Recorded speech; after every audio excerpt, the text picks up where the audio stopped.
18 horas. Notícias de Manaus, Amazonas, Brasil e do mundo. Agora na Mix. Legal, agora 6 horas em ponto em Manaus. No ar, mais uma edição do 18 horas. Boa noite pra você na sintonia certa. Boa noite, equipe. Boa noite, Carimilhão. Boa noite, Carlão. Muito boa noite, sintonizado. Pra você que está sintonizado aqui em 100,7. É isso aí. Estamos juntos a partir de agora até as 7 da noite aqui no 18 horas. Mix. Sempre é bom lembrar, hein, querido ouvinte, que você pode participar conosco do programa 18 horas. Estamos juntos aqui à sua disposição até às 7 da noite. Mande aí a sua mensagem, dê aquele toque especial, a sua participação, usando aí o nosso WhatsApp, que é o 994887592, Karine. Exatamente. Concorda com o nosso comentário? Não concorda? Tem algo a mais para acrescentar a respeito das reportagens, dos assuntos abordados aqui no 18 horas? Então, manda um zap pra gente, grava um áudio, manda sua mensagem de texto. A questão aqui é participar. Legal, estamos esperando então. 6:01. Mix. Começando 18 horas de hoje com os destaques do dia. Amazonas já enfrenta a quarta maior seca da história. A estiagem impede que navios de carga venham para Manaus e cidade corre o risco de desabastecimento. Em Rio Preto da Eva, a prefeitura já anuncia racionamento de água. A estiagem também compromete o abastecimento do mercado nacional para Black Friday e para o Natal. Mais uma vez, boa noite para você em 100,7. Valeu a sua audiência, valeu aí a sua participação. Vamos juntos até às 7 da noite, conferindo os destaques do dia. No ar para você, mais uma edição do 18 horas. Já terça-feira, 10 de outubro de 2023. 18 horas. Olha, o nível do Rio Negro baixou mais 12 centímetros de ontem para hoje, ficando em 14 metros e 29 centímetros acima do nível do mar.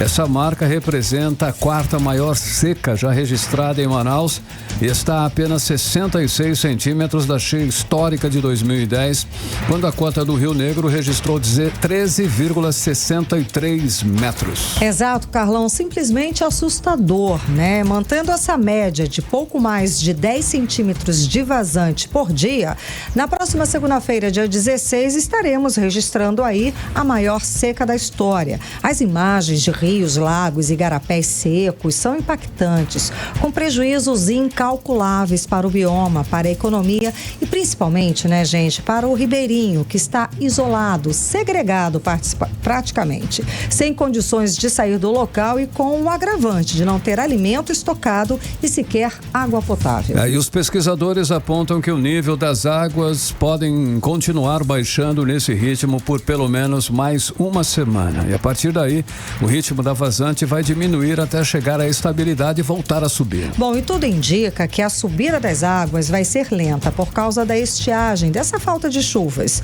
O fenômeno El Niño, segundo os pesquisadores, vai deixar nossa região com poucas chuvas, pelo menos até o final de dezembro. E por isso sabemos da possibilidade dessa estiagem aí prosseguir até o início de janeiro de 2024. Karime, além da seca histórica e da falta de chuvas, estamos passando ainda por um período de temperatura extrema, acima de 40 graus, que tem esquentado a água, provocando a morte de milhares e milhares de peixes. No Lago de Tefé, agora já são 141 botos mortos por conta da temperatura que está alta na água. Demais, praticamente cozinhando, né, os peixes. Bom, essas mortes começaram em setembro, quando dezenas de botos cor-de-rosa e tucuxis foram encontrados mortos no lago. O balanço é do grupo de pesquisa em mamíferos aquáticos amazônicos do Instituto Mamirauá. Felizmente, a Amazonas Energia descarta risco de desabastecimento de luz elétrica por falta de diesel no estado neste período de estiagem. De acordo com a empresa, 75% do abastecimento do Amazonas não depende de combustível. Vamos conferir os detalhes com a repórter Odiné Araújo. A Amazonas Energia recebeu a imprensa na manhã dessa terça-feira para falar dos efeitos da vazante sobre o estoque de diesel e o funcionamento das termoelétricas que geram energia para o estado. O diretor institucional da empresa, Radir Gomes, descartou o desabastecimento de energia no Amazonas por falta de diesel. Não há nenhum risco de desabastecimento por conta de diesel das termoelétricas. 75% do nosso consumidor, ele não depende de abastecimento fluvial para ter a sua energia. Então, nós temos aqui a região metropolitana que já tem áreas interligadas com o Sistema Interligado Nacional. Temos Manaus, Manacapuru, Iranduba, Presidente Figueiredo, Parintins, Itacoatiara. E tem um gasoduto Urucu, Quari, Manaus, que são 5 usinas, Quari, Codajás, Anuri, Capiranga e Anamã, que também o combustível está lá. E os outros, boa parte deles são rodoviários. Então, essas outras áreas, da Calha do Juruá, da Calha do Rio Purus, que são áreas que eu não consigo acessar por estrada, mas eu tenho um abastecimento garantido para que essa população não venha a sofrer. Os municípios que dependem de diesel para o abastecimento, como Guajará, Ipixuna, Envira, Santa Isabel do Rio Negro, entre outros, receberam combustível e estão com estoque para os meses de novembro e dezembro. Quanto às áreas de fronteira, segundo a Amazonas Energia, elas estão abastecidas até janeiro. O que pode ocorrer nesse período, de acordo com Radir Gomes, diretor institucional da Amazonas Energia, são problemas isolados na distribuição devido ao excesso de calor nas linhas de transmissão. O problema da distribuição é a alta temperatura, o alto consumo. Como bem eu respondi uma pergunta agora há pouco com relação à queima de transformador. Quando você queima um transformador, você vai levar um tempo para substituir aquele equipamento. Mas a gente vem monitorando todos os nossos equipamentos de distribuição, nas subestações, na rede de distribuição, para que isso ocorra menos. Por causa do excesso de calor, o consumo de energia aumentou consideravelmente. Nessa segunda-feira, Manaus e a região metropolitana registraram um consumo histórico às 9h47 da noite. Foram 1.742 megawatts. A Amazonas Energia também descartou aumento no valor da tarifa de luz por causa da estiagem. A conta, porém, deve vir mais alta por causa do excesso de consumo de ventiladores e ar-condicionados. Odinei Araújo para o 18 horas. Você está ouvindo 18 horas. Bom, e hoje uma lancha expresso que transportava 50 passageiros bateu num banco de areia formado pela seca. O acidente, que aconteceu perto de Itacoatiara ontem de noite, deixou feridos. Os passageiros foram resgatados por equipes da Secretaria de Estado de Segurança Pública do Amazonas hoje de madrugada. A embarcação saiu de Inhamundá com destino a Manaus e bateu em um banco de areia nas proximidades da comunidade Novo Remanso, lá em Itacoatiara, que fica a 176 quilômetros da capital. A realidade, Carlão, é que hoje está muito perigoso navegar nos rios nesse período de seca. Além do nível dos rios está muito baixo, temos ainda a fumaça que atrapalha a navegabilidade, principalmente à noite.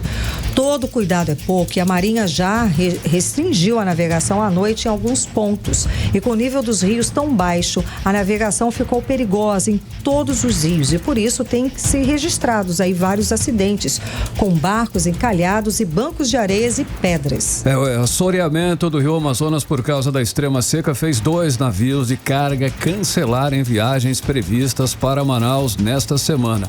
Pelo menos outras 3 embarcações devem fazer o mesmo nos próximos dias, segundo nota da Associação Brasileira de Armadores de Cabotagem. O governo federal anunciou a drenagem, a dragagem, escavação dos rios, mas o serviço ainda não começou e deve durar pelo menos 45 dias, segundo a estimativa oficial. Só que nada começou ainda, está todo mundo desesperado e aguardando ainda a ação do governo federal. O que acontece é que hoje mais 2 municípios decretaram estado de alerta, de emergência, Itapiranga e Codajás. Então já são 45 municípios em situação de emergência, com quase 300 mil pessoas afetadas. E o município de Rio Preto da Eva já enfrenta, inclusive, a falta de água nas casas dos moradores por causa dessa estiagem. A repórter Nathalie Moraes está ao vivo aqui com a gente e tem os detalhes a respeito desse assunto. Muito boa noite, Nathalie. Então, o prefeito já anunciou que vai fazer racionamento de água, Nathalie. Boa noite. Boa noite, Karime, Carlão. Boa noite a todos os ouvintes do 18 horas. Então, Karime, em meio aí à extrema seca que atinge o nosso estado, a prestadora de serviço ao Autônomo de Água e Esgoto do município de Rio Preto da Eva, na região metropolitana aqui da capital, anunciou que vai iniciar hoje o racionamento de água. Todas as bombas da empresa serão desligadas a partir das 11 horas da noite até as 5 horas da manhã. Isso aí, Karime, deve acontecer por pelo menos 2 meses. Dá para acreditar?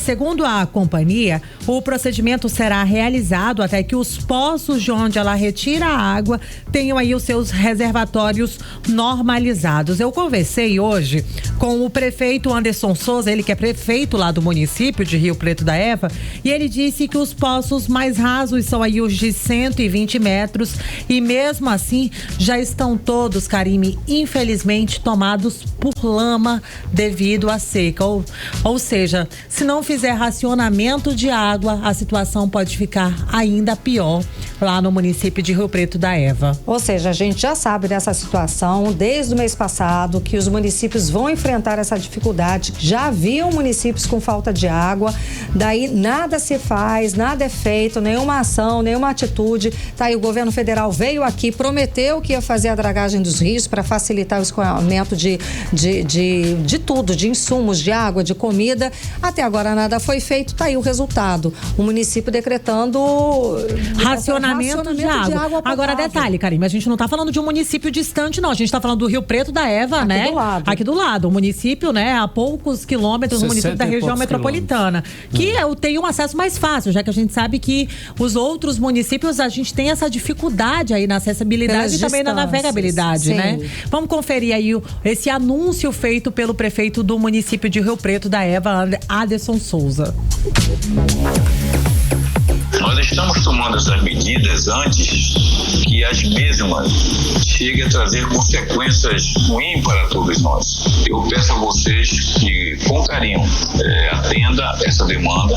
A partir de hoje, todos os dias, até nós termos uma luz melhor sobre a questão da seca, nós iríamos ter um racionamento das 23 horas até as 5 horas da manhã. 18 horas. Nós ouvimos aí a confirmação do racionamento feita pelo prefeito do município de Rio Preto da Eva, Anderson Souza. Olha só, Karime e Carlão, além do desligamento das bombas, a prestadora de serviço anunciou que vai multar e fazer a imediata instalação de hidrômetros nas casas de usuários que estejam aí desperdiçando água. A companhia não informou como é que vai fazer esse monitoramento, né? A gente fica até difícil saber como é que vai ser esse controle, mas eles informaram que já devem iniciar aí esse processo nos próximos dias.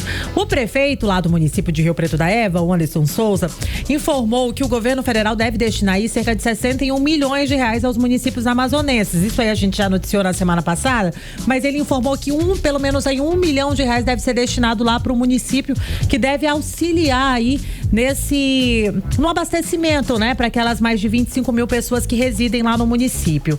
Os prefeitos do interior aqui do estado, Karime, também estão preocupados com a possibilidade das cidades enfrentarem também o racionamento de energia elétrica. Como a gente mostrou agora há pouco na matéria da repórter Odinei Araújo, a concessionária de energia, a Amazonas Energia, negou que isso daí possa acontecer, né? Mas os prefeitos defendem que a Amazonas Energia seja inclusive incluída aí no Comitê Intersetorial de Enfrentamento à Situação de Emergência Ambiental aqui no estado, né? Já que o Ministério de Minas e Energia, que é quem monitora aí o abastecimento de combustíveis que abastecem as termoelétricas, divulgou aí que a gente tem aí óleo diesel suficiente para os próximos 30 dias. Mas o problema é que a estiagem aqui no nosso estado deve ser prolongada até novembro. Então a gente só tem a garantia de mais 30 dias, e aí? Novembro, e aí as dificuldades vão continuar até janeiro do ano que vem, pelo menos. Pois é, Karime, e aqui no Amazonas, dos 62 municípios, pelo menos 52 deles dependem da energia gerada nas termoelétricas movidas aí a óleo diesel.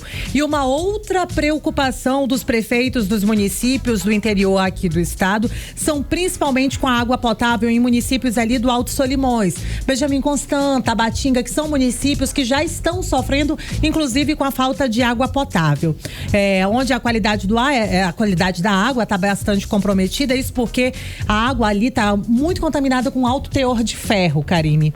Outra preocupação é que no sul do estado é com a produção de alimentos que está completamente comprometida, o que deve gerar aí nos próximos dias já um desabastecimento nas feiras, inclusive aqui da capital. O prefeito lá de Rio Preto da Eva, ele também é presidente da Associação dos Municípios do Interior do Estado e ele fez um breve resumo dessa situação. Vamos conferir. Preocupação por parte dos prefeitos em função de racionamento da energia, devido os gerentes das unidades nos municípios terem alertado eles de que poderá fazer esse racionamento.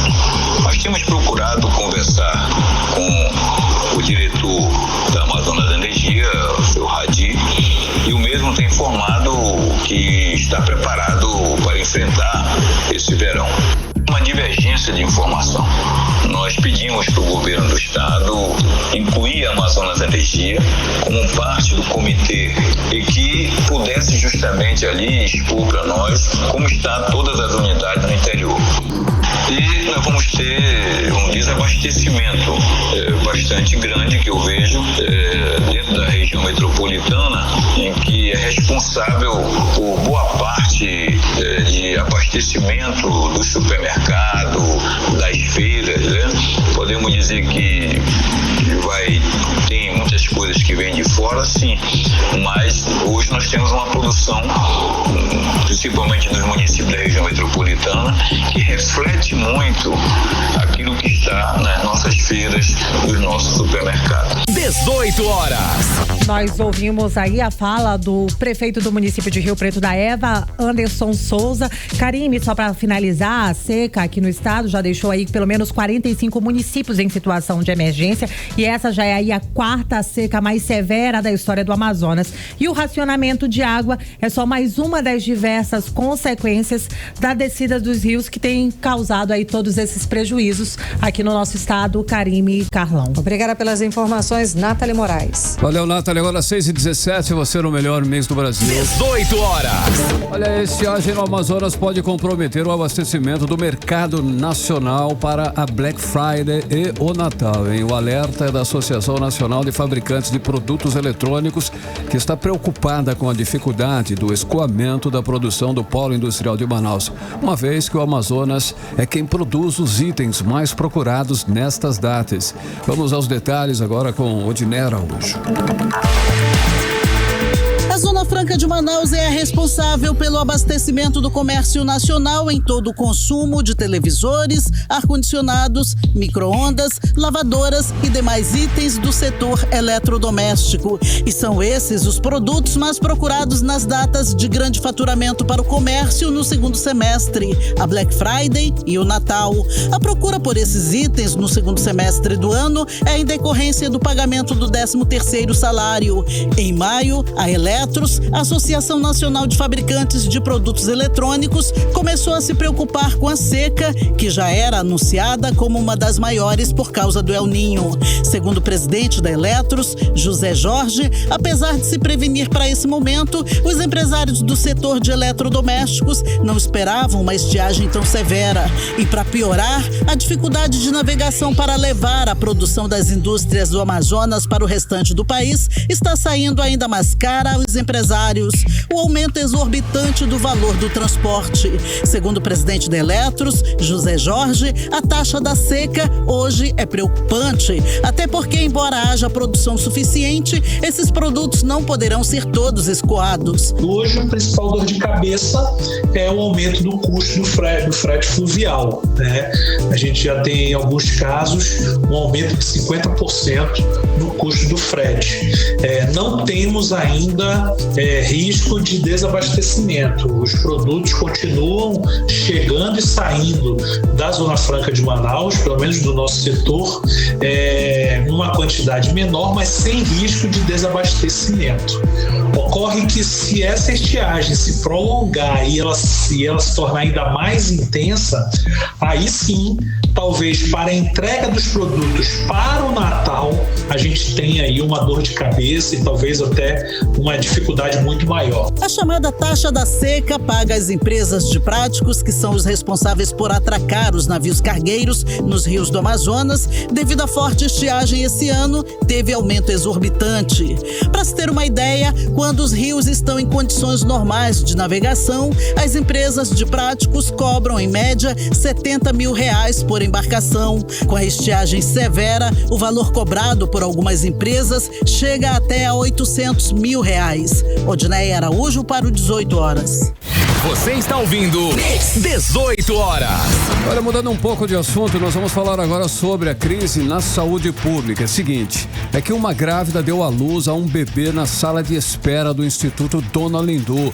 Isso sem qualquer assistência, ali sentada numa cadeira esperando atendimento que não veio. Uma humilhação, né, Carlão? Uma humilhação, uma situação que se repete há anos, que o governo não faz nada para mudar.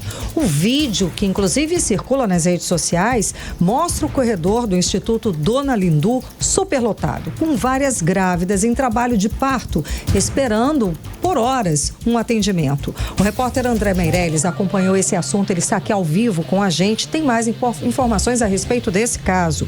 Muito boa noite, André. Então, esses casos voltaram a ser frequentes nas maternidades aqui do estado, principalmente no Instituto Dona Lindu, não é mesmo? Boa tarde, boa noite. Muito boa noite, Karime, boa noite, Carlão, boa noite a todos que nos acompanham. Olha, ontem, inclusive, a gente já trouxe uma matéria que falou aí, uma denúncia, né, de que domingo, por volta de meio-dia em diante, havia esse mesmo problema que aconteceu ontem, né? A falta de sistema ali no Instituto fez com que várias pessoas que procuraram um serviço ali da instituição não conseguissem ser atendidas. Com isso, as pacientes que estavam ali no local começaram a registrar toda a situação em forma de denúncia também.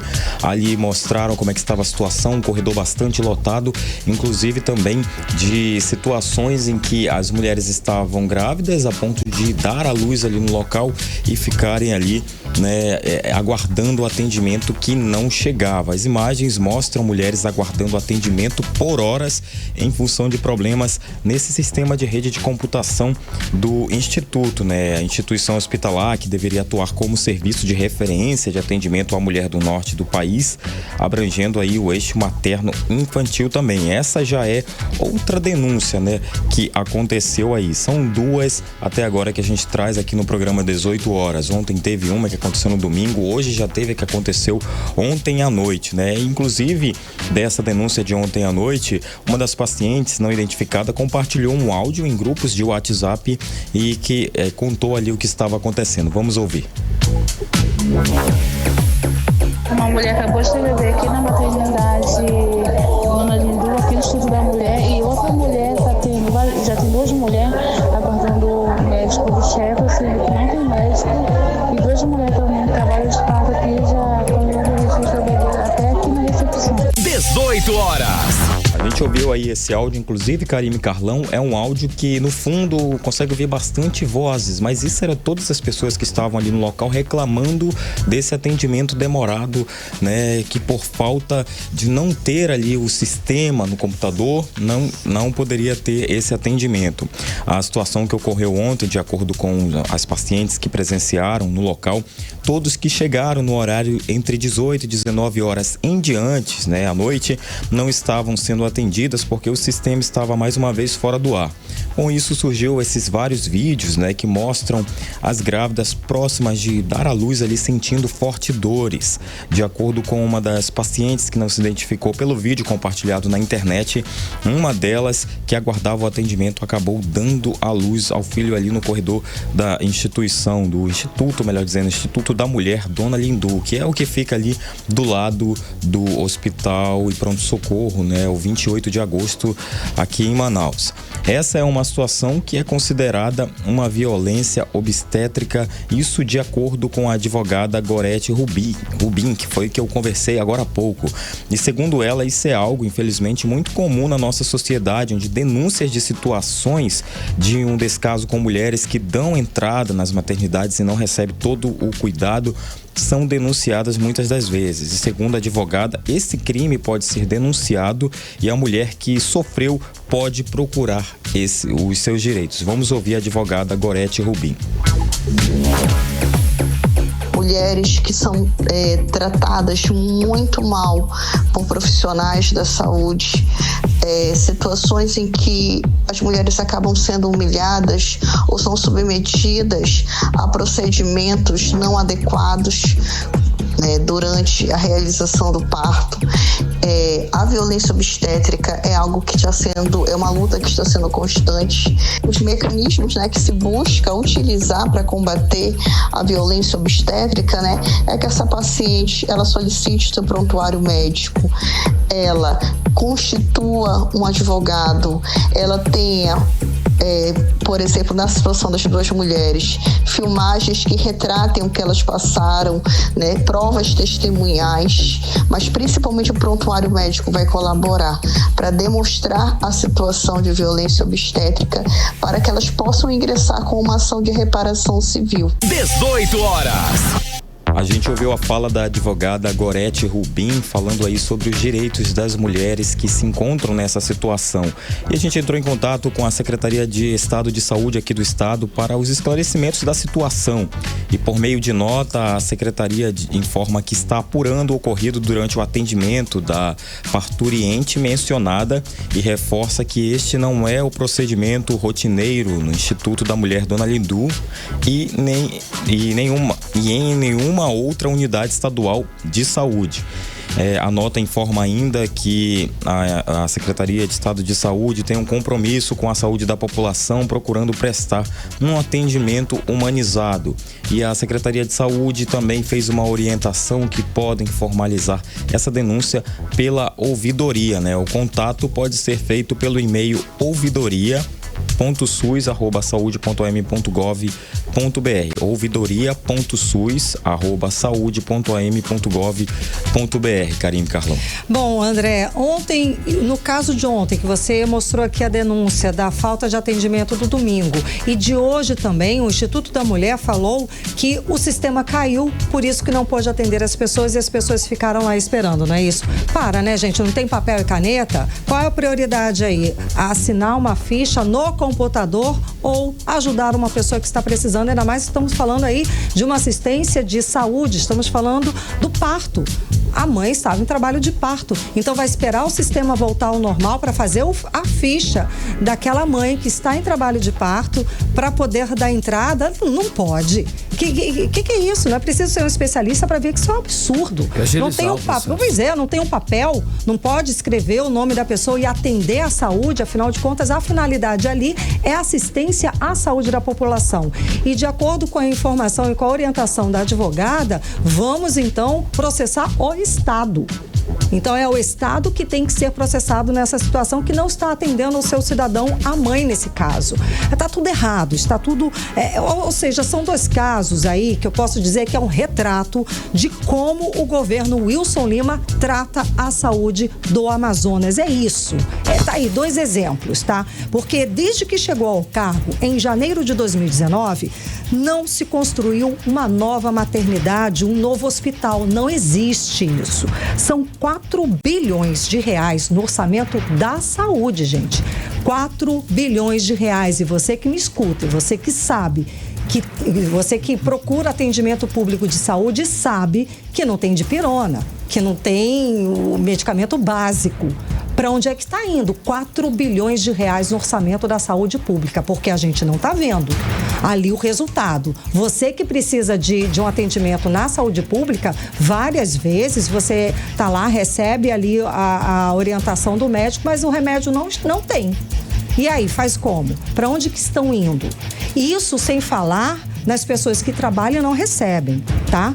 o atendimento só piora. Estou falando aqui dos profissionais de saúde terceirizados. Tem profissional que está há 4, 5 meses sem receber salários, trabalhando. E se faltar, só piora a situação para eles. Então, ali, imagina o que você faria trabalhando 4, 5 meses sem receber salário. Você trabalha para o governo do estado do Amazonas, um estado rico, que tem aí, de novo, 4 bilhões de reais para a área da saúde.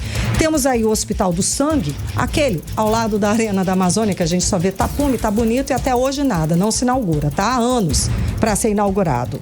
O que é isso? Mais um exemplo desse atual governo, que não leva a sério a saúde pública. Está pouco se lixando. A população que merecia ter um atendimento de saúde digno não tem absolutamente nada.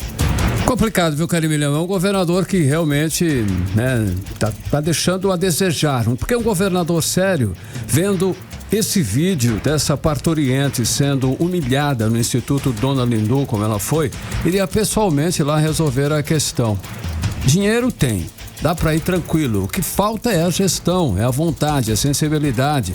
De quando era apresentador, inclusive, ele teve, né, mostrava-se ao lado do povo, né? Ele ia, inclusive, em várias situações dessa, mas agora, como governador, fica diferente. Ele não está indo, ele está indiferente a todo um processo. É a audiência. Todo o sofrimento. É a audiência. Parturiente sofrendo, essa que é a verdade. Exatamente. A verdade é que, de fato, nunca levou a sério a gestão da saúde pública. Vamos lembrar que o estado do Amazonas entrou na pandemia já com a saúde pública caótica. Eram várias notícias, informações e matérias que colocamos aqui no 18 Horas, apontando inúmeras falhas na saúde. Faltava luva para o anestesista, por exemplo, poder trabalhar direito. Faltavam várias coisas. O ponto era tanto que o presidente do Sindicato dos Médicos do Estado do Amazonas chegou a ir a Brasília, falar com o então ministro Mandetta, pedir intervenção federal na saúde pública do Estado do Amazonas. Estava nesse nível e assim nós entramos numa pandemia. Os resultados nós sabemos muito bem, tudo o que aconteceu, inclusive a compra dos BIBAPs, aqueles equipamentos que era para tratar a apneia. Comprou-se como se fossem ventiladores pulmonares, como se fossem para tratar pacientes de Covid, mas não era, não dava. Esses BIPAPs não eram equipamentos para tratar pacientes de Covid. Todo mundo sabe, comprou onde? Numa loja de vinhos, a preços superfaturados. E esse escândalo foi descoberto pelo jornalismo do 18 Horas. E por causa desse escândalo, Wilson Lima virou réu no Superior Tribunal de Justiça por vários crimes, inclusive de ser o chefe de uma organização criminosa que desviou recursos da saúde pública. Esse processo está inclusive parado no STJ. O governador seria o primeiro a ter interesse em fazer o processo andar para provar a inocência dele. Como sempre diz nas entrevistas, mas não, ele espera pacientemente pelo julgamento, que nunca acontece. Os ministros do Superior Tribunal de Justiça devem sim uma explicação por que esse processo está emperrado, parado, estagnado. Por que não anda? Já está inclusive passando da hora de destravar. E se os ministros chegarem à conclusão de que o governador Wilson Lima é realmente culpado, ele deve pagar pelas mortes que tivemos na pandemia por falta de ventiladores pulmonares. É sério, não se justifica tanto atraso no julgamento desse processo. Bom, e vou colocar mais um caso terrível que passamos aqui na pandemia, que foi o caso da falta de oxigênio dentro dos hospitais do estado. A verdade é que esse governador nunca acertou a gestão da saúde. E hoje, 5 anos depois dele tomar posse, a saúde só piorou. E quem sofre tudo isso, quem é? Quem está lá na ponta? Foi a mãe que teve que dar a luz sozinha na sala lá de espera da maternidade Dona Lindu. Quem sofre é quem precisa de atendimento, é quem precisa de uma cirurgia, quem precisa de um remédio que não tem. Isso é a população que precisa de atendimento no serviço público de saúde, quem sofre. Olha só, agora o governador está preparando para entregar a gestão da saúde a uma organização social, uma OS, que vai administrar os hospitais e contratar os profissionais para atender a população. Wilson Lima, governador, já criou uma comissão, inclusive especial, para contratar essa organização social. E aí acende o alerta, né? Porque nós sabemos que algumas organizações sociais acumulam casos de corrupção e irregularidades. Inclusive, levou muita gente para a cadeia no Rio de Janeiro, Distrito Federal e outros estados. E não vai ser surpresa se isso também acontecer aqui no estado do Amazonas. Esse é mais um alerta que fazemos aqui no 18 horas. Agora 6h34, você no melhor mix do Brasil. 18 horas. Olha só, daqui a pouquinho você vai conferir no 18 horas posicionamento do presidente Lula sobre a guerra na faixa de Gaza é criticado. Esse é o nosso assunto em instantes, já aqui no 18 horas. Mix. E agora nós vamos conferir tempo e temperatura para amanhã, quarta-feira. É com você, Karine. Previsão do tempo.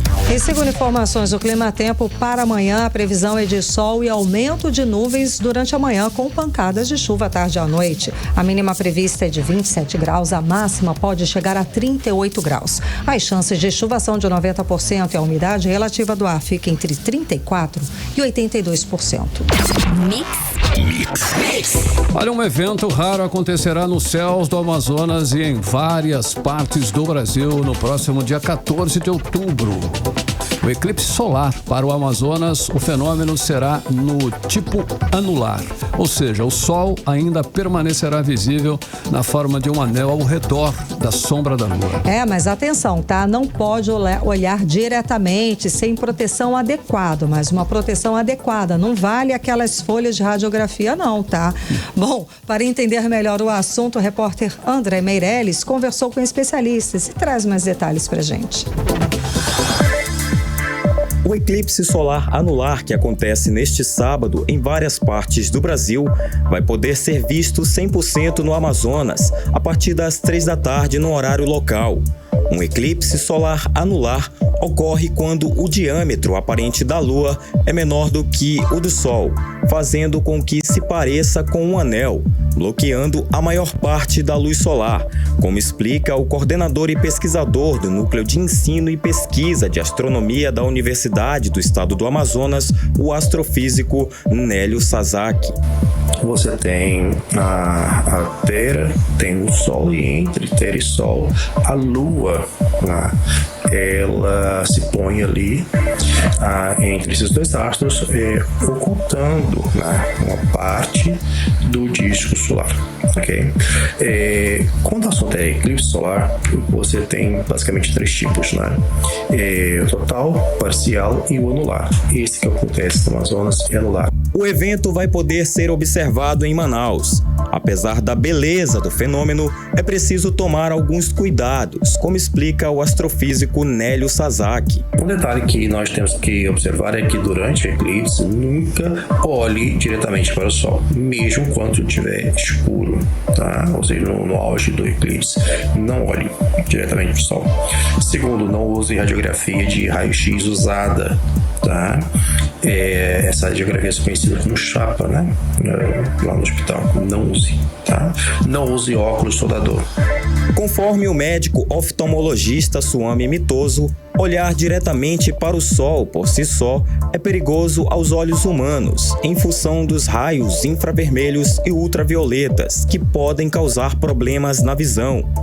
A observação do eclipse solar deve ser feita com a utilização de filtros especializados ou ainda com equipamentos de segurança, como explica o Dr. Suami. Outra forma relativamente segura é utilizando o vidro de solda número 14, que faz a proteção adequada para a retina. O evento astronômico vai poder ser observado em várias cidades do Amazonas com diferentes porcentagens de cobertura do disco solar. O próximo eclipse solar só vai poder ser observado novamente em 2067. André Meirelles para o 18 horas. Você está ouvindo 18 horas. Agora em Manaus, 6h38. Seguimos direto para Brasília. Vamos conversar com o nosso correspondente, o jornalista Carlos Eduardo Matos. Cadu, muito boa noite, Cadu. Tudo bem? Então, o deputado Silas Câmara se reuniu com o ministro da Pesca para tentar viabilizar a antecipação do seguro defeso. Cadu, esse dinheiro já era para estar na conta, não é não? Conta pra gente. Fala mais, Cadu. Boa noite. Esse dinheiro é um sonho. Boa noite, Pois Karime. é. Boa noite, Carlão, meus queridos. Boa noite, ouvintes do programa 18 horas. Karime, hoje no Ministério da Pesca aconteceu uma reunião entre o ministro André de Paula e lideranças do setor pesqueiro de todo o país, que são ligados à CBPA, que é a Confederação Brasileira dos Trabalhadores da Pesca e da Aquicultura. O deputado Silas Câmara, ele participou desse encontro e ele disse pra gente, Karime, que o ministro André de Paula, ele assegurou que o governo vai conceder 2 parcelas a mais do seguro-defeso aos pescadores do Amazonas, de Rondônia, do Acre e de Roraima, que são os estados afetados pela seca histórica dos rios. E é possível que o Pará também se beneficie com essa medida. Ou seja, Karime, além das parcelas normais de dezembro, janeiro, fevereiro e março, que é o período do defeso, os pescadores vão receber também as parcelas extras de outubro e novembro. E quando isso vai acontecer, Karime e Carlão, em 7 dias nós teremos uma resposta, viu? Ai, meu Deus. O governo federal ainda vai decidir qual vai ser um instrumento legal mais adequado que vai autorizar a liberação do recurso, ou se vai ser uma medida provisória, se vai ser um decreto presidencial, se vai ser uma portaria ministerial, né? Tudo isso ainda está sendo discutido. Eu conversei agora há pouco, Karime, com o deputado Silas Câmara, agorinha. Então vamos ouvi-lo, né, e entender melhor o que foi conversado entre ele e o ministro André de Paula. Não é surpresa para ninguém essa história, né? Mas vamos ouvir Silas Câmara. Nossa estada hoje com o ministro da Pesca, juntamente com a CBPA e vários presidentes de federação de todo o Brasil, mas principalmente da região norte, foi justamente para ouvir do ministro a concepção da decisão de governo sobre o seguro-defeso. E a decisão é simples, serão 2 novas parcelas, ou seja, os pescadores do Amazonas, e imaginam que extensivo ao Acre, a Rondônia, ao Amapá e a Roraima e até o Pará, se assim a situação chegar semelhante à do Amazonas, a decisão é que 2 parcelas a mais serão repassadas aos pescadores. No caso do Amazonas, dezembro, janeiro, fevereiro e março são as 4 tradicionais, as 4 de sempre, portanto, mais 2 parcelas que deverão ser editadas através de medida provisória, foi o que o ministro informou, para outubro e novembro, continuando, portanto, dezembro para frente, as já permanentes. 18 horas. A gente acompanhou a fala do deputado federal, o Silas Câmara, a respeito da antecipação do seguro-defeso, né, Cadu? Isso, como você disse, né? Isso daí já era para estar na conta, porque foi uma promessa dada pelo Geraldo Alckmin, quando ele esteve aí em Manaus, né? Ele falou que ia fazer antecipação do seguro-defeso, que ia fazer tudo isso. Essa conversa do Silas Câmara com o ministro da Pesca apenas ratifica uma promessa que foi feita pelo Geraldo Alckmin. Então, já era para ter caído o dinheiro na conta, como você disse, né, Karime? Agora, o que foi revelado é que o governo ainda está discutindo qual vai ser um instrumento legal para liberar esse dinheiro, se vai ser medida provisória, se vai ser decreto. A gente falou sobre esse assunto aqui também nos 8 horas. Tem outros parlamentares correndo atrás, ou seja, tá nossa bancada do Amazonas praticamente toda lutando para vencer a burocracia, mas parece que a burocracia tá vencendo essa batalha, né? Karime, o deputado Silas Câmara, ele disse também que nessa reunião com o ministro, ele teve, aliás, uma outra reunião com o ministro do Desenvolvimento Social, o Wellington Dias. Ele garantiu, o ministro, né, que não vai haver o desconto do Bolsa Família nessas 2 parcelas extras que vão ser pagas pelo governo federal. Enquanto que esse dinheiro não sai, o Ministério do Desenvolvimento Regional, do ministro Valdez Góes, que esteve aí também em Manaus, o Ministério segue cadastrando os municípios do Amazonas que precisam de auxílio financeiro. Na semana passada ele anunciou aqueles 50 milhões de reais, né? Mas isso aí, o valor só ia ser definido à medida que os municípios forem cadastrando, né, as suas demandas, as suas necessidades. E segundo informações do governo federal, o valor solicitado já passa de 61 milhões de reais. Essa é outra questão aí que a gente não sabe quando vai ser pago, se vai esperar o fim desse recadastramento. Karime, Carlão. Pecadora, só tem uma bronca aí, hein? O posicionamento do presidente Lula sobre essa guerra na faixa de Gaza tem gerado críticas. Políticos e a própria embaixada de Israel estão cobrando um posicionamento aí, né? Um posicionamento claro do Lula contra o Hamas. O que você me diz disso, Cadu? Carlão, o governo Lula, ele está com um pé em cada canoa nessa guerra. O presidente Lula repudiou o ato terrorista, se solidarizou com as famílias das vítimas, mas não deu nome aos bois. Ele não disse expressamente que o Hamas é o grupo terrorista responsável pelas milhares de mortes lá em Israel. Esse posicionamento neutro, claro que é uma munição para a oposição, que acusa aí o Brasil de apoiar o terrorismo. É uma narrativa que está sendo construída e até consolidada. E quanto mais surgem imagens, notícias dessa barbárie, né, não só em Israel quanto na faixa de Gaza, maiores são os ataques ao governo brasileiro. Vocês estão acompanhando assim as imagens, né? Hoje teve essa notícia das crianças decapitadas, mais de 40 crianças decapitadas no local lá na faixa de Gaza que foram encontradas. Teve o caso de uma mulher que foi sequestrada, ela estava toda suja na calça, né, sinalizando que ela poderia ter sido estuprada, que provavelmente teria sido estuprada, né? Tudo isso, essas imagens aumentam o discurso contra o governo Lula aqui no Brasil, porque diz que ele estaria apoiando o grupo terrorista Hamas. A embaixada de Israel também está cobrando um posicionamento mais firme do presidente Lula, mas isso dificilmente vai acontecer, viu, Carlão? Embora todo o governo está empenhado a manter esse discurso de neutralidade, porque há uma questão ideológica envolvendo essa guerra milenar entre Israel e Palestina, né? E geralmente os grupos de esquerda, eles repudiam a opressão do Estado de Israel sobre a Palestina, e os grupos de direita apoiam Israel, né? E quando a questão é ideológica, Carlão, claro que ela repercute aqui no Congresso Nacional. Hoje a briga está fria aqui na Câmara dos Deputados, Carlão. Estou falando daqui da Câmara dos Deputados, e a briga está boa entre os partidos da esquerda e da direita. Para você ver, Carlão, agora à tarde tentou-se votar todos os requerimentos de repúdio ao Hamas, porque são vários requerimentos, vários parlamentares apresentaram requerimentos repudiando o grupo terrorista Hamas e tal. Aí o PT, espertamente, incluiu um requerimento que repudia a violência do Hamas e do Estado de Israel. Aí foi aquela briga generalizada, Carlão. Acusaram o PT de quebrar um acordo que foi feito entre os partidos. A oposição queria aprovar o repúdio ao Hamas, dando uma resposta ao governo Lula, mas aí veio o PT e colocou água no chope, né? E eu trouxe pra gente aí ouvir um trecho da fala do líder da minoria do Congresso Nacional, o deputado Marcel Van Hatten, reclamando dessa manobra de última hora do PT. Vamos ouvir o que ele disse.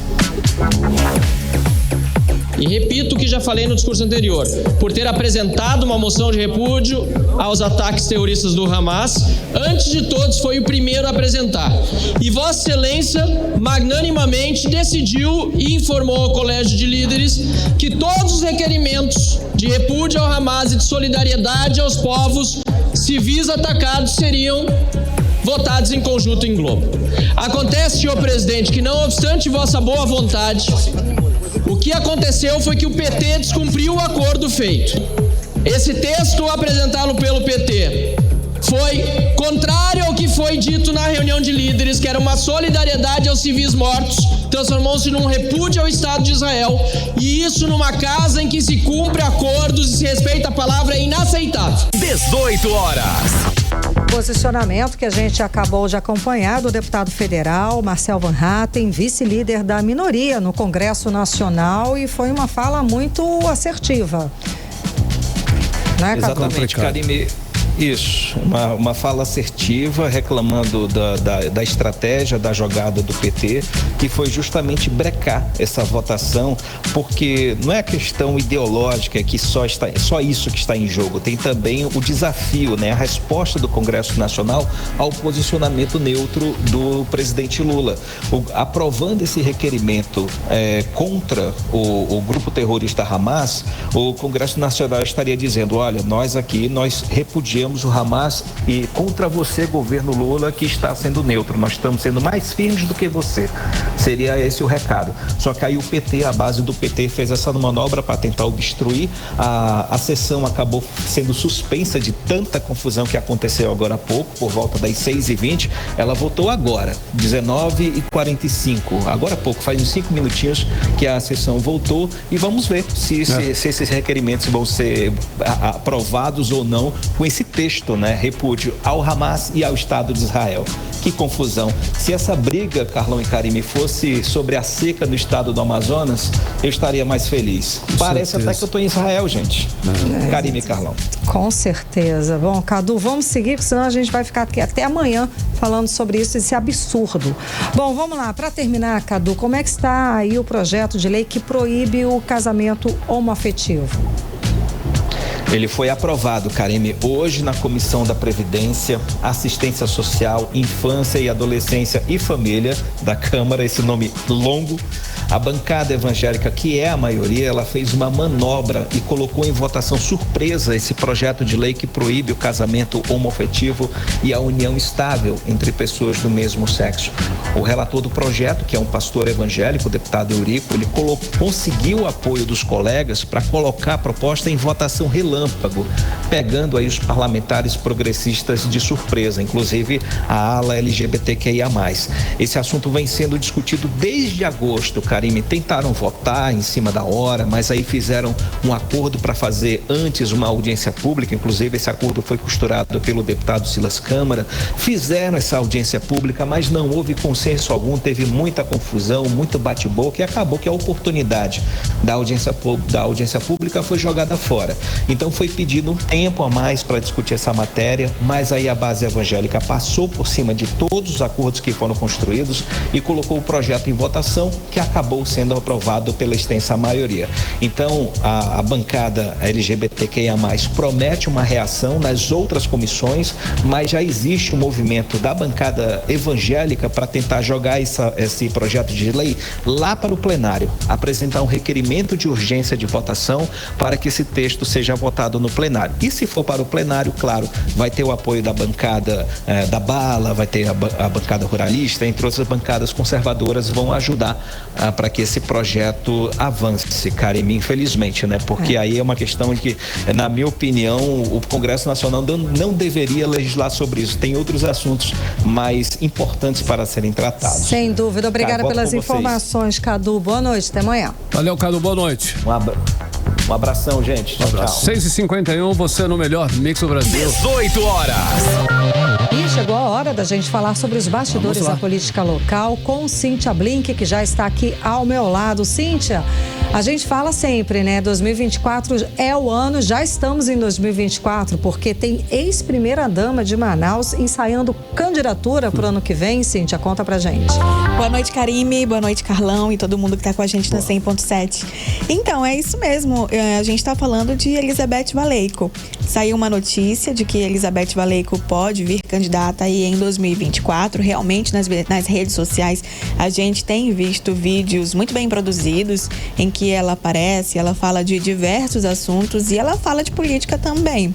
E também nessa notícia falava-se que o próprio Arthur Neto pode vir candidato a prefeito. Eu entrevistei Arthur Neto no começo desse ano e ele me falou que não pretendia vir para um cargo executivo, mas aí, né, é outro momento, pode ser que a coisa tenha mudado. Liguei para ex-primeira-dama, Elizabeth Valeico, para perguntar, e aí, tu vens, né? Tal qual o seu Valença fala. E ela não negou, não confirmou. Ela falou, nossa, esse tempo realmente as pessoas começam a fazer esse tipo de sugestão, mas ela não disse que não vem. Então... ela não confirmou, mas também não negou. Exatamente. Tá. Normalmente a gente ouve isso como um sim, né? Karime, Carlão. Ei, Cíntia, olha só, hoje teve a primeira sessão no TSE, né? Na questão, uma pós-treta, né? No TSE. É muita sigla, é muita sigla. TSE. E aquela treta entre os conselheiros, né? O clima é de paz ou ainda é de tensão? Como é que tá lá TCE, né? Famigerado Tribunal de Contas do Estado do Amazonas, que tem dado pra gente tanta notícia, tanta, enfim, informação de entretenimento e qualidade e tudo mais. A gente tá falando dele há semanas aqui. Bom, TCE, depois da treta, vamos só relembrar a tal da treta, que teve a eleição do Tribunal de Contas do Estado do Amazonas, em que a conselheira Yara Lins foi eleita a presidente. Antes dessa eleição acontecer, ela chegou até o conselheiro Arimoutinho Júnior, que a gente sabe que antes se falava dele ser o possível próximo presidente. E teve uma conversa lá entre os dois que ficou bastante conhecida, porque segundo ela chegou falando bom dia e ele respondeu bom dia nada, sua isso, sua aquilo outro.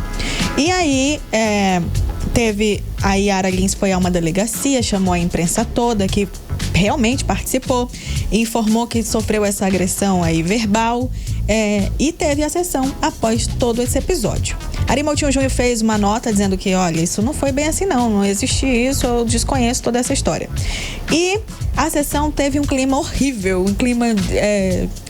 Primeiro começou assim, tentando apaziguar, né? Tentando dizer, olha só, a gente tá passando por esse momento difícil, mas tudo vai ficar bem e tal. Só que ao mesmo tempo os conselheiros se posicionaram, porque disseram que alguns deles prestaram solidariedade a Yara Lins. Portanto, assume que Arimoutinho pode sim ter feito ali aquelas ofensas. Então, apesar da tentativa ser de paz, o discurso ficou um pouco complicado, sabe? E enquanto isso, né? Enquanto a sessão acontecia, Yara Lins não estava presente porque estava em Brasília, participando ali de um momento de homenagem, de movimento contra a violência contra as mulheres, e ela falou justamente desse caso. Ela fez a denúncia na delegacia geral, fez no próprio Tribunal de Contas a representação ali, o processo administrativo que a gente trouxe aqui ontem em primeira mão para você, e também levou ao STF. Além disso, também falou, né, em Brasília, na Câmara dos Deputados. Outros deputados até falaram a favor da conselheira Yara Lins. Enquanto isso, Arimoutinho Júnior não estava presente no tribunal porque ele pediu um afastamento. Lembrando que na sessão em que houve a eleição, Arimoutinho Júnior estava de muleta e com o braço quebrado. Então ele pediu um afastamento por uma licença médica para cuidar disso tudo. Mas nessa altura, um afastamento de Arimoutinho soa como tá fugindo desse problema que caiu no teu colo aqui, né? Então é complicado falar qualquer coisa. E hoje teve uma manifestação na frente do Tribunal de Contas feita por mulheres, pedindo que Arimoutinho deixe de ser conselheiro por conta de toda essa situação. Então foi um clima... eu não queria estar lá, entendeu? Esse foi o clima do Tribunal de Contas, em resumo. Muito ruim, né? Blink, agora vamos para outro lugar, vamos para a Câmara Municipal, porque lá eu também não queria estar lá, não. Pois parece que os vereadores não estão preocupados aí nem com a seca, nem com a fumaça que polui a cidade. Conta pra gente qual é a questão da ordem lá. Eu tenho uma história parecida com o que o Cadu pode contar de Brasília, eu posso falar da Câmara Municipal de Manaus. Também estava repleta ali as bancadas de bandeira de Israel, o assunto era muito esse, o vereador Marcel Alexandre foi à tribuna para falar disso, citou a Bíblia e tudo mais, aí teve uma série de apartes de outros vereadores e o assunto foi Israel. Como diz Cadu, né, me senti em Israel. Estiagem não passou nem perto ali, fumaça também não, enfim, qualquer assunto relacionado a Manaus não estava muito presente na Câmara Municipal de Manaus. E para fechar, eu queria só contar uma coisinha que a gente contou aqui sobre o município de Manacapuru, o prefeito Betângelo, que ele contratou Zé Vaqueiro por R$500 mil. Porém, ele estava lá em Brasília para pedir dinheiro para conseguir superar a estiagem e fumaça e tudo isso, porque a cidade está em situação de emergência. Pois bem, outras cidades em situação de emergência também fizeram contratações, como Tabatinga, que vai pagar R$500 mil também para o Zé Vaqueiro e também estava pedindo dinheiro.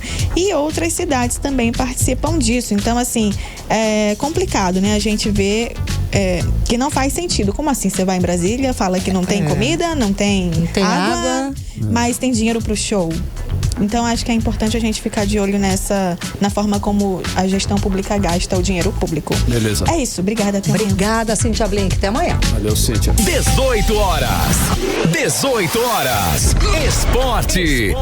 Giro esportivo com Cid Soares. Cid, já começou aí a venda dos ingressos para a decisão domingo em Amazonas e Brusque, olha aí. Pois é, Carlão, ela foi situação difícil conseguir essa informação hoje, mas conseguimos. Os ingressos para o jogo entre Amazonas e Brusque começam a ser vendidos ainda hoje, online, no site Ingressos de Vantagens. A expectativa para as próximas horas. Presencial a partir de quinta-feira, e a Confederação Brasileira de Futebol já definiu as datas, como falamos ontem, horários dos 2 jogos da final da Série C do Brasileiro. A partida de ida acontece, portanto, próximo domingo, dia 15, portanto, às 17 horas em Manaus, Arena da Amazônia, e o de volta será em Brusque, Santa Catarina, dia 22, também 17 horas, no estádio Augusto Bauer. E no jogo de Manaus, já é certo que quem quiser assistir a partida vai ter que desembolsar R$50 no caso de inteira, 25,6.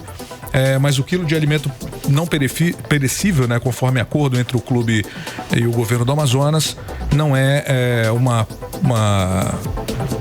coisa obrigatória. Então, o Amazonas já doou 100 cestas básicas e agora entrou com essa ação solidária com o governo.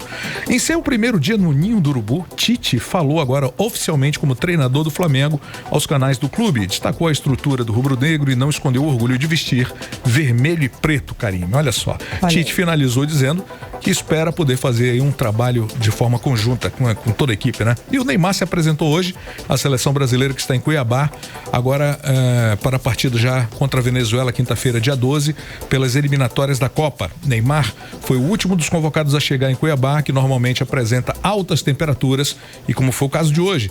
Mas o craque não deu muita bola para isso não, porque ele está vivendo lá naqueles países árabes. Então o Neymar disse aos jornalistas, em tom de brincadeira, na porta do hotel, que a seleção está hospedada. Calor é na Arábia, aqui tá tudo de boa. Para encerrar, a arqueira indígena amazonense Graziela Paulino dos Santos, de 22 anos, a Iaci, da etnia Carapanã, se tornará a primeira atleta do Amazonas a representar o Brasil no Campeonato Mundial de Tiro com Arco, que está previsto para acontecer em julho na Holanda. É o que tínhamos para hoje. Valeu, Cid. Maravilha. Obrigada, Cid Soares. Boa noite. Mix. 7 em ponto. Seguimos direto para o Editorial 18 horas. Editorial 18 horas. Como se não bastasse a grave situação da vazante dos rios, o Amazonas enfrenta uma crise na saúde que parece não ter fim. Quase todos os dias pipocam denúncias de problemas nos hospitais. As denúncias vêm de todo lado, da população e dos órgãos de controle, e vão da crônica falta de acesso ao atendimento especializado à falta de material. Do Hospital do Câncer aos prontos-socorros, os pacientes enfrentam de tudo. A última notícia dão conta de mulheres tendo partos nas salas de espera de maternidade. A pergunta que já foi feita milhares de vezes: até quando? Ou até onde vai o desrespeito pelos pacientes pela gestão da saúde do Estado? As perguntas ficam no ar e ninguém responde. São surdas as autoridades ou fingem que não ouvem? Ou simplesmente não estão nem um pouco preocupadas com as pessoas? 18 horas. Hora 7:01, Karime Leão. Então, todo mundo reclamando da Vivo, né? O sinal de telefonia e internet da Vivo apresentou instabilidade aqui em Manaus na tarde desta terça-feira. De acordo com o operador, o problema aconteceu por causa da falha do meio de transmissão da empresa provocada pelas queimadas. Somente por volta das 6 da tarde, a Vivo informou que os reparos haviam sido finalizados e a rede voltou a funcionar normalmente. Agora sim, 7:01, boa noite, Karime. Boa noite, um beijo, até amanhã. Até amanhã. Você ouviu 18 horas. As notícias do Brasil e do mundo. De volta amanhã.